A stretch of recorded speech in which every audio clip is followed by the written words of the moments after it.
मुख्यमंत्री योगी आदित्यनाथ ने लखीमपुर खीरी में बांग्लादेश से विस्थापित 331 हिंदू परिवारों को भूमिधरी अधिकार पत्र दिए और 213 परियोजनाओं का शिलान्यास व लोकार्पण किया।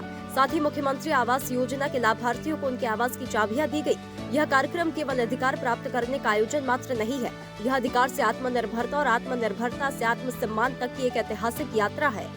यह अधिकार से आत्मनिर्भरता, आत्मनिर्भरता से आत्मसम्मान की एक ऐतिहासिक यात्रा का यह वृतांत भी है।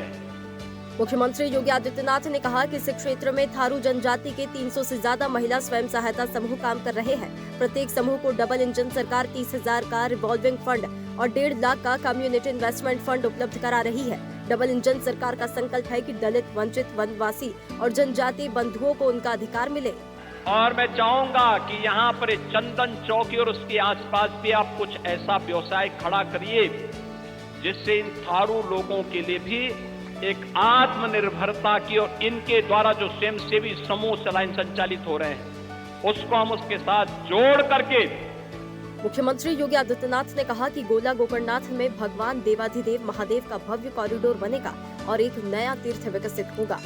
यहाँ की छोटी काशी के रूप में विख्यात गोला गोकर्णनाथ के मंदिर का भी काशी विश्वनाथ धाम की तरह भव्य कॉरिडोर के निर्माण का कार्य आगे बढ़ रहा है।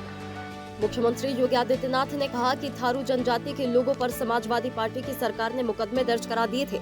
आज मैं कह रहा हूँ, सारे मुकदमों को हम वापस लेंगे। रोमी सानी जी की थारू जाति के लोगों पर मुकदमे समाजवादी पार्टी की सरकार ने दर्ज कर दिए थे क्योंकि आप संघर्ष कर रहे थे, लेकिन आज मैं कह रहा हूँ इस सारे मुकदमों को हम वापस लेंगे। मुख्यमंत्री योगी आदित्यनाथ ने कहा कि कांग्रेस ने आपका अधिकार तो लिया है और पहचान छुपाने के लिए गांव का नाम भी मियाँपुर रख दिया। अब ये मियाँपुर नहीं, गुरुदेव रविंद्रनाथ ठाकुर जी के नाम पर रविंद्र नगर होगा। अब बांग्लादेश से आए हुए इन पंतों की इस बस्ती का नाम रविंद्र नगर होगा, रविंद्र नगर। मुख्यमंत्री योगी आदित्यनाथ ने महान समाज सुधारक, शोषितों और वंचितों के प्रखर स्वर महात्मा ज्योतिबा फुले की जयंती पर विनम्र श्रद्धांजलि दी है। सीएम ने कहा कि उन्होंने हमें सिखाया कि समाज तब आगे बढ़ता है जब हर व्यक्ति को शिक्षा, सम्मान और अवसर मिले।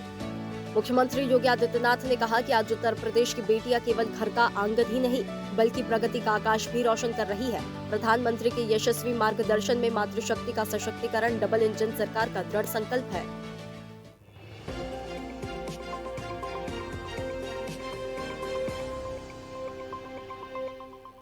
ताज़ा खबरों के लिए लाइक, फॉलो और यूट्यूब पर सब्सक्राइब कर बेल आइकन दबाएं। साथ ही हर अपडेट के लिए विजिट करें swdeshlive.com।